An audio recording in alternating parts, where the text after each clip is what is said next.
रूप है काल रात्रि नाम से जाना जाता, रूप है अति भयंकर वाहन गदर वह कहलाता।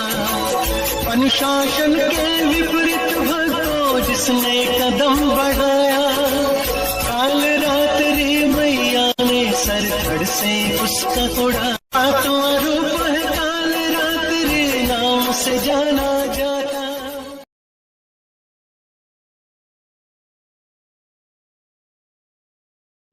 मित्रों नमस्कार, मैं पंडित सुरेश चंद्र आचार्य जी, यूट्यूब चैनल धार्मिक ज्ञानवर्धक चैनल।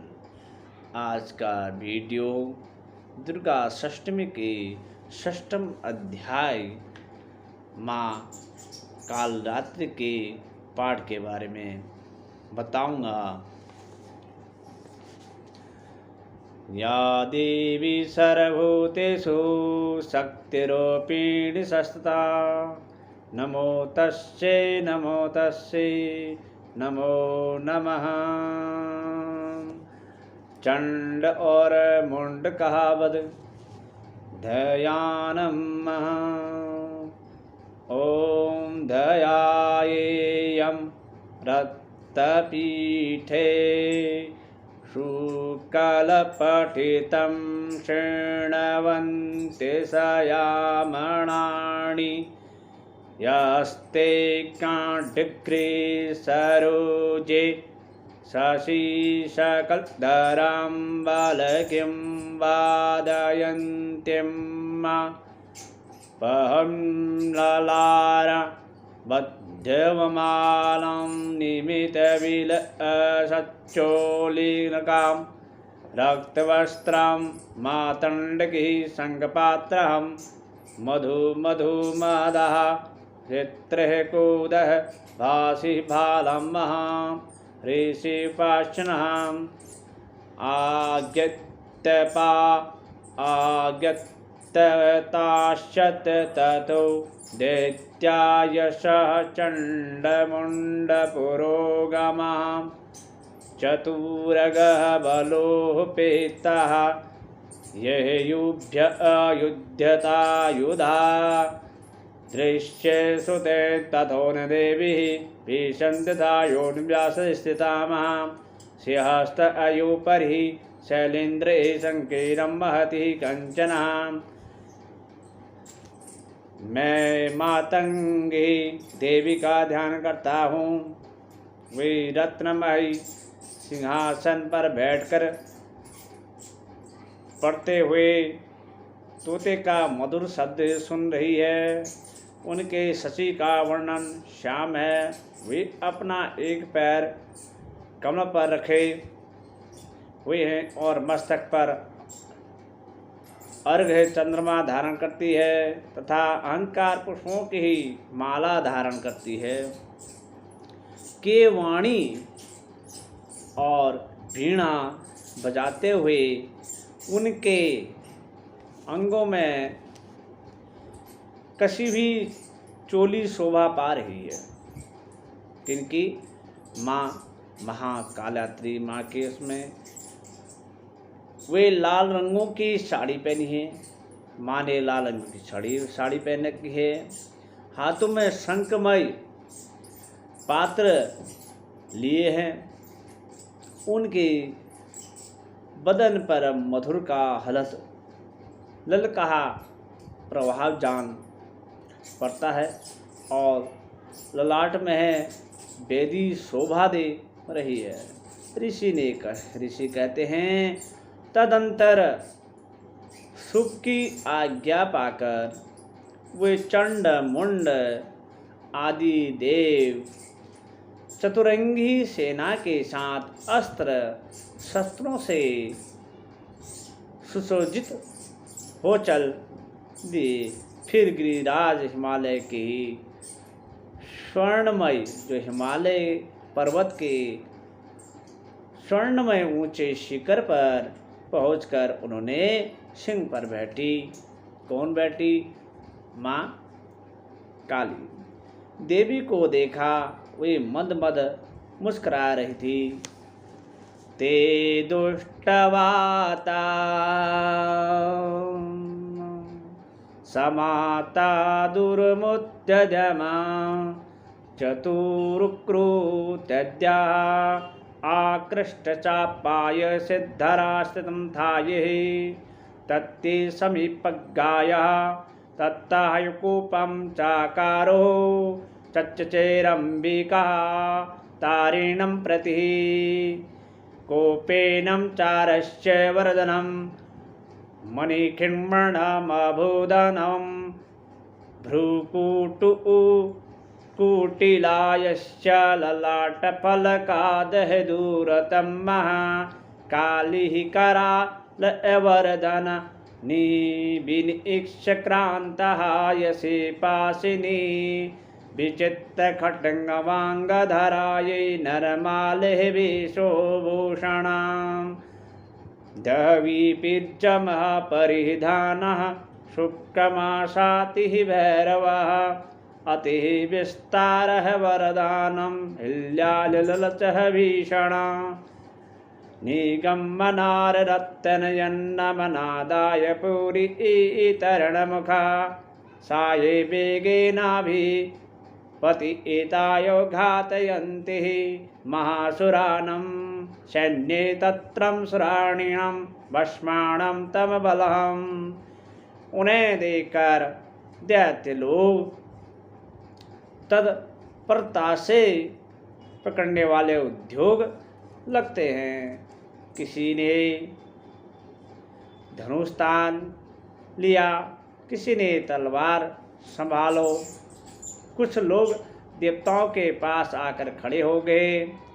अब अंबिका ने उस शत्रु को प्रति बड़ा क्रोध किया। उस समय क्रोध के कारण उनका मुख काला पड़ गया, ललाट में भौंके टेढ़ी हो गई और वहाँ से तुरंत विराट मुखी काली प्रकट हुई,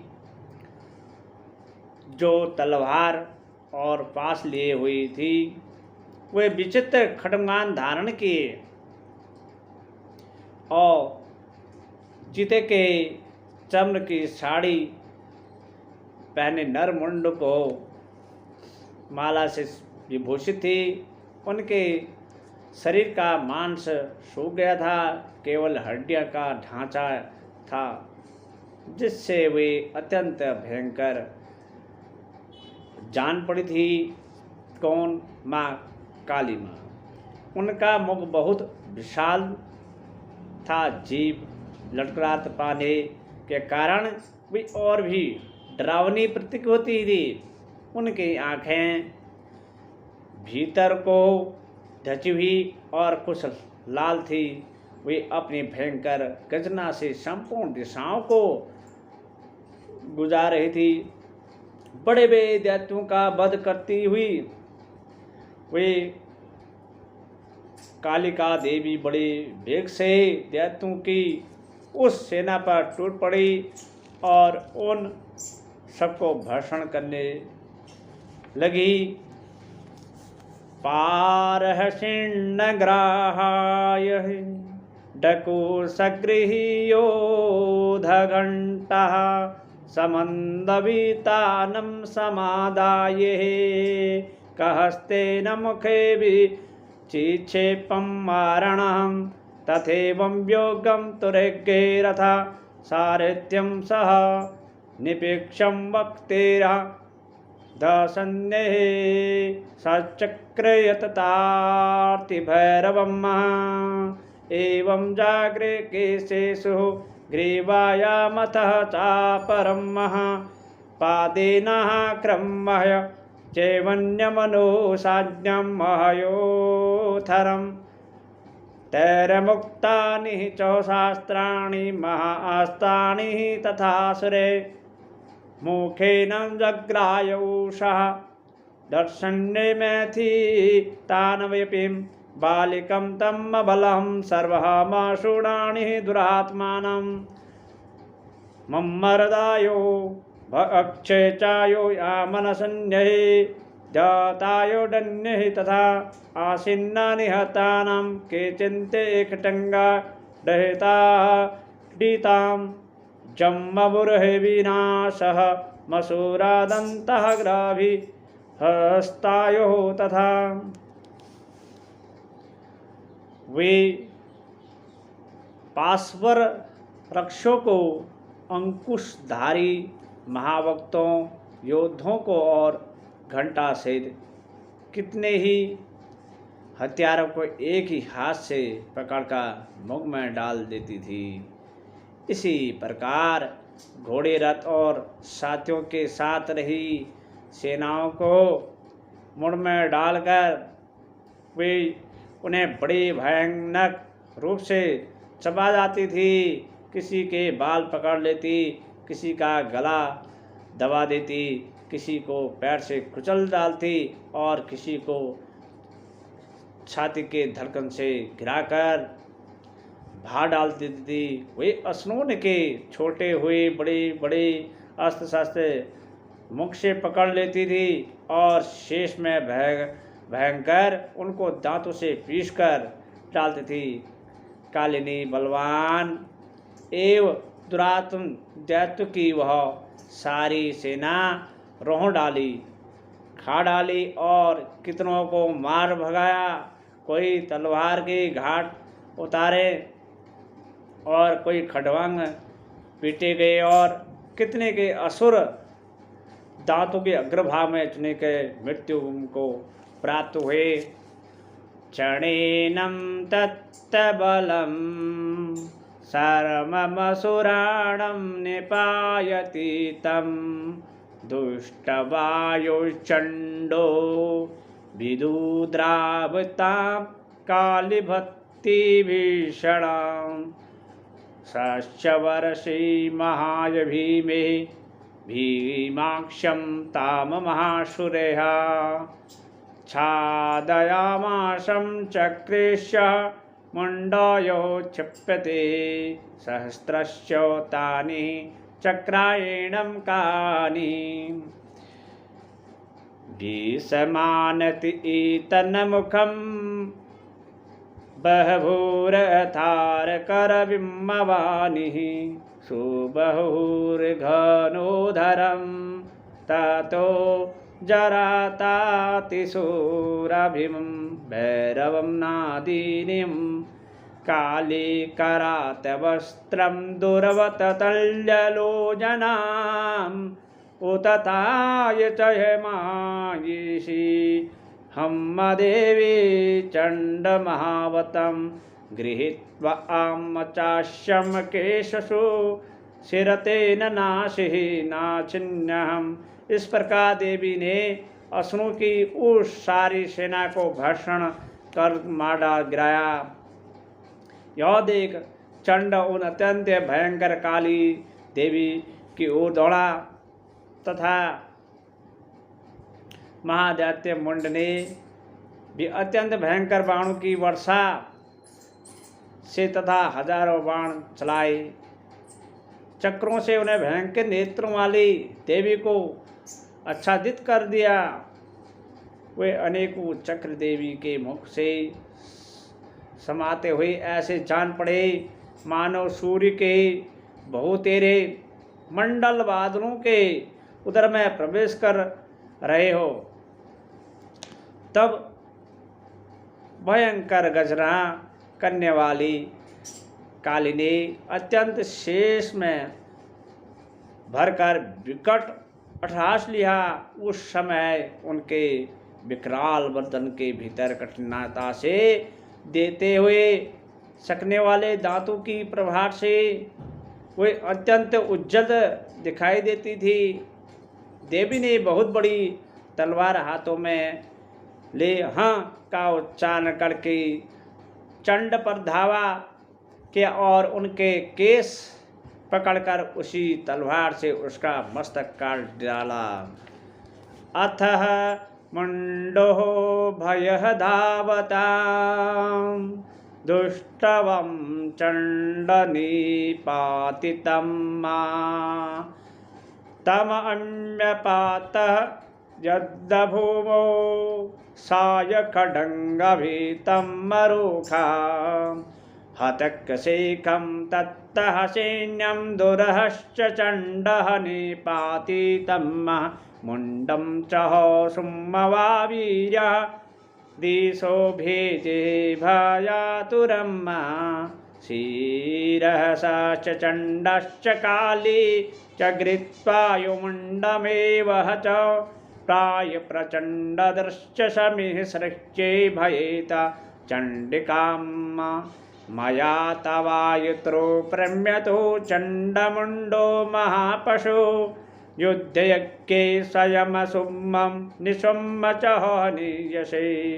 ऋषि जी कहते हैं तावानीतो ततो अष्टवां चण्डमुण्डो महासुरो उपाच्यं कालीं कल्याणी ललितचण्डिकवचः।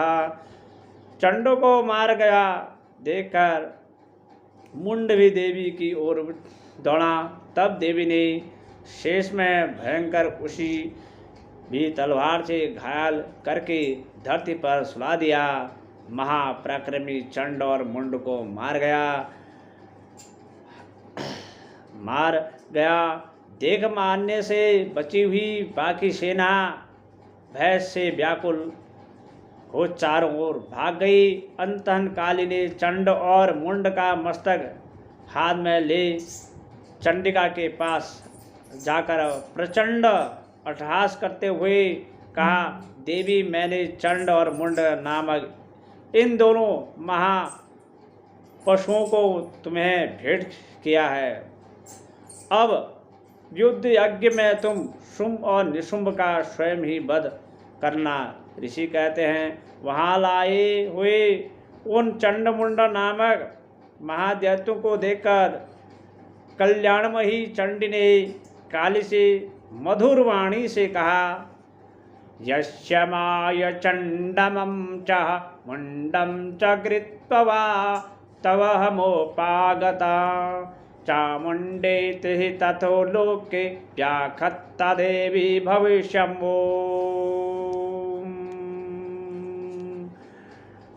दुर्गा षष्ठी के 6वां अध्याय समाप्त।